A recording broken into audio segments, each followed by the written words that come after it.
이와 같이 정돈이 안 되는 이유는 지나치게 정리를 하기 때문입니다.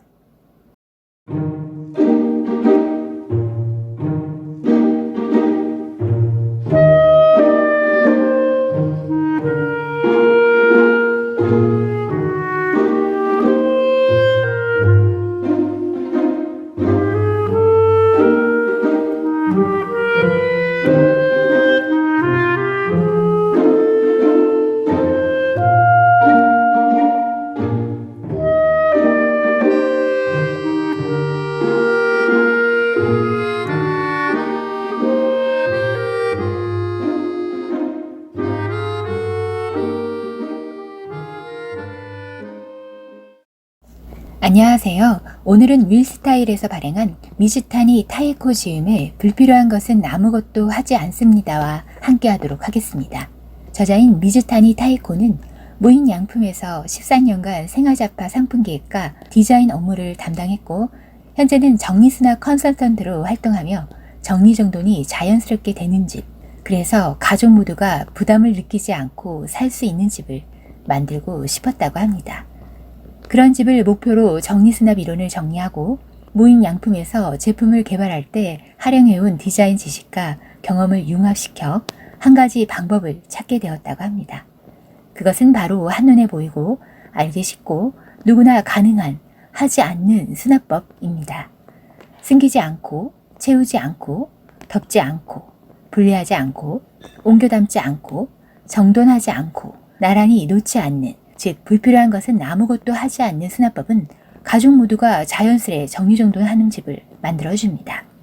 감추기보다 보이게를 의식하며 정리정돈을 하다 보면 직관적으로 알기 쉬워집니다.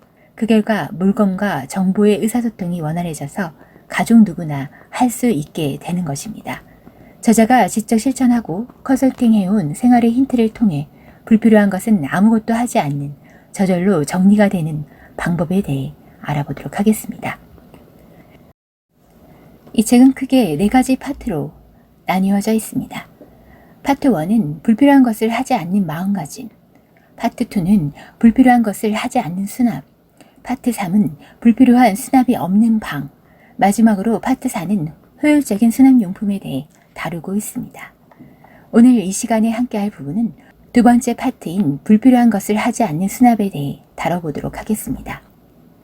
하지 않는 수납으로 첫 번째는 숨기지 않는다입니다. 식품 패키지가 너무 산만하고 너저분해 보여서 숨기고 싶으신가요? 맞아요. 그렇기는 합니다만 더 중요한 것을 위해서 깊이 생각해 보셔야 합니다. 패키지가 요란해 보이는 까닭은 매장에서 눈에 잘 띄도록 만들어졌기 때문입니다. 나 여기 있어요 라고 사인을 보내고 있는 것이죠. 다시 말해 어디에 있는지 무척 알아보기 쉽다는 이야기입니다. 물건을 찾을 때 중요한 요소인 알아보기 쉬울 것을 이미 갖추고 있는 것입니다. 마찬가지로 박스도 알아보기 쉬울 것으로 우선 반투명이나 투명을 골라서 내용물을 보이도록 수납하면 대부분 실수 없이 넣고 꺼낼 수 있습니다. 재고 체크도 한 번에 가능해집니다. 하지만 불투명한 박스를 사용하면 찾기 어려운 데다가 어디에 되돌려 놓을지 몰라 망설이게 됩니다. 숨기고 싶은 마음, 적어도 수납장 안에서 사용하는 경우만이라도 버리면 어떨까요? 수납장을 열고 닫는 시간에 더해 박스를 꺼내서 내용물을 확인하는 시간까지 필요하니까요. 하지 않는 수납으로 2번째는 채우지 않는다입니다.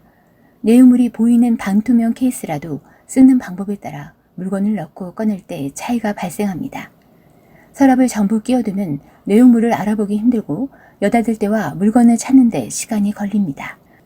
한편 한 단 걸려서 서랍을 제거하여 여유 공간을 확보하면 가시성이 높아져서 목표로 하는 물건을 찾는 속도가 확연하게 빨라집니다. 또 꺼냈던 서랍을 제자리에 넣을 때 간격이 좁기 때문에 잘 맞춰서 넣어야 합니다. 그러다 보면 집중력이 필요하고 잘 들어가지 않으면 짜증이 납니다. 하지만 간격이 충분하면 제자리에 끼워 넣는 것도 쉽습니다. 자주 쓰는 물건을 앞쪽에 넣어두면 틈새로 손을 쏙 넣어 서랍을 꺼내지 않고도 정돈이 가능해집니다. 하지 않는 수납으로 3번째는 덮지 않는다입니다. 같은 박스인데 뚜껑이 있는 것과 없는 것이 있다면 어느 쪽이 더 잘 팔릴까요? 답은 뚜껑이 있는 곳으로 물건이 늘어나면 쌓아 올릴 수 있다. 더 이득을 보는 것 같고 뭔가 좋을 것 같다는 생각에 무심코 선택하기 쉽습니다. 하지만 정돈에 있어서 뚜껑이 있는 것은 귀찮은 일을 늘리는 것에 불과합니다.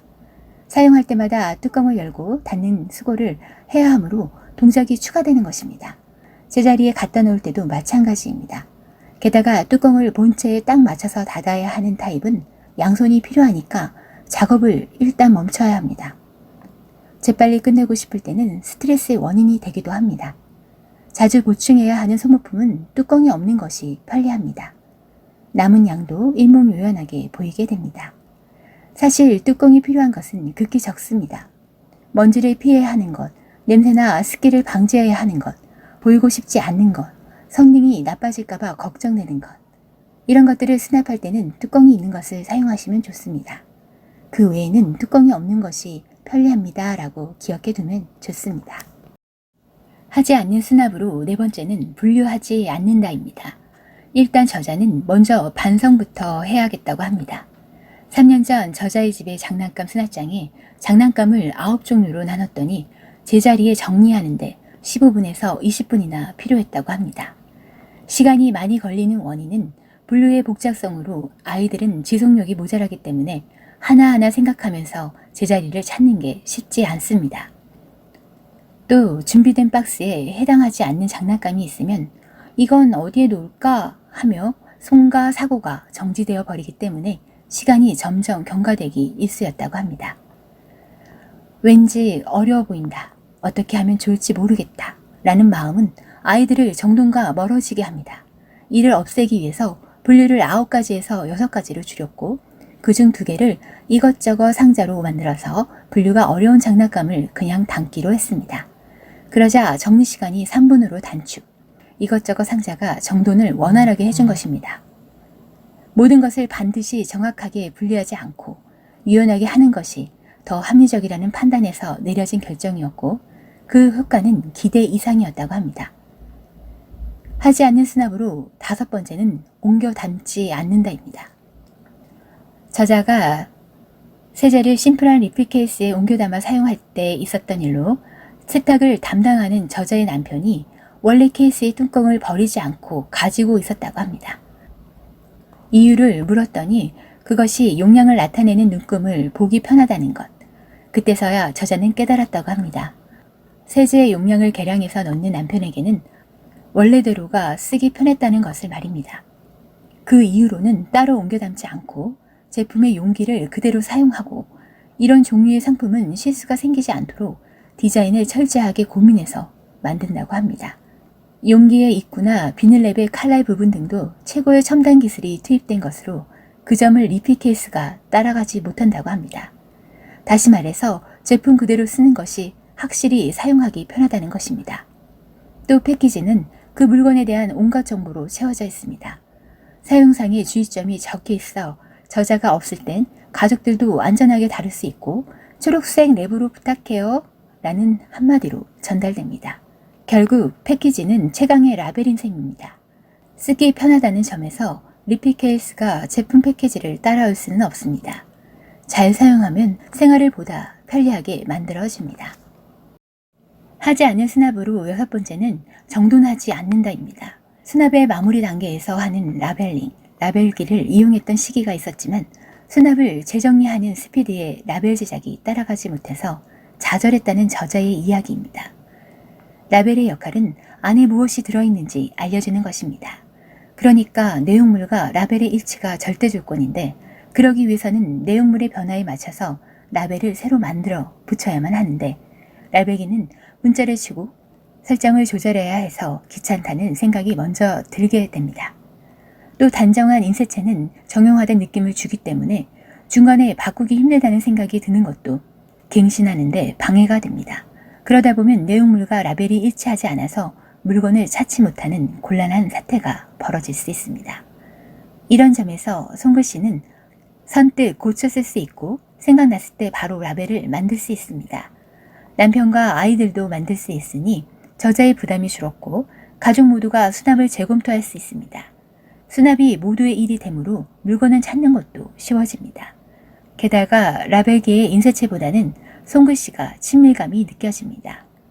마지막으로 하지 않는 수납으로 7번째는 나란히 놓지 않는다입니다. 매일의 생활에서 사용 빈도가 높은 물건 중 하나로 일회용 원데이 컨텐츠 렌즈와 변기솔 등의 소모품이 있습니다.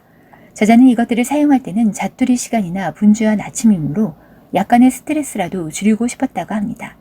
그래서 낱개로 하나씩 잘라 넣어 금방 꺼낼 수 있게 했습니다. 왜냐하면 이렇게 하면 물건 사이사이로 손가락이 들어가서 훨씬 잘 잡힙니다. 빈틈없이 줄 맞춰 담아 놓으면 하나를 꺼낼 때마다 옆에 것들이 달라붙어서 나와서 다시 넣는 것이 귀찮습니다. 쓰다 보면 너저분해지고 그게 신경 쓰여서 다시 정돈을 하다 보면 이건 도대체 무엇을 위한 수납인지 알 수 없게 됩니다. 수납의 목적은 물건을 쓰기 쉽게 하는 것, 미리 하나씩 자르는 수고를 아끼지 않는 것은 이 때문입니다. 뿔뿔이 수납은 박스에 넣을 때도 그냥 부어버리면 되니까 편해집니다. 저자는 가족들에게도 가벼운 마음으로 보충을 부탁한다고 합니다. 이와 같이 정돈이 안 되는 이유는 지나치게 정리를 하기 때문입니다. 사실 SNS나 잡지의 정리달인이 소개하는 정보는 정리정돈이 특기인 사람에 의한, 정리정돈을 잘하는 사람을 위한 정보이며 정리정돈이 서투른 사람이 그대로 따라했다가는 어이없는 요요 현상을 겪게 될 확률이 높습니다. 그러다 보면 역시 나는 안 되나 봐 라는 생각에 더욱 정리 우울증이 생기게 됩니다. 한편 이러한 정보는 정리정돈을 잘하는 사람에게도 스트레스가 될 수 있습니다. 결국 혼자서 정돈해야 하는 시스템이라는 것을 깨닫고 지쳐버리는 것입니다. 어떤 경우에는 가족에게 억지로 자신의 규칙을 강요하는 수납 강박증으로 발전하기도 합니다. 혼자서 아무리 노력해도 정돈이 안 된다는 굴레에서 빠져나올 수 없는 것입니다. 애초에 보이는 수납으로 정돈을 못하는 사람은 감추는 수납으로 영원히 정돈할 수 없습니다. 필요 이상으로 내용물을 숨기지 않고 겉모습만 정돈하는 것에서 벗어나 우선은 무엇이 어디에 얼마만큼 있는가를 파악하고 그동안 무엇이 스트레스였는지 어떻게 살고 싶은지 물건뿐만 아니라 마음속까지 들여다보면서 정리정돈을 진행해 나가다 보면 특별히 노력하지 않아도 저절로 정리가 되는 집이 완성됩니다. 그 결과 시간과 마음의 여유가 생겨서 매일매일 평온하게 생활할 수 있습니다. 이 책에는 저자가 직접 실천하고 컨설팅해온 생활의 힌트로 가득 채워져 있어 불필요한 것은 아무것도 하지 않고 진심으로 원하는 삶의 길로 안내하고 있습니다.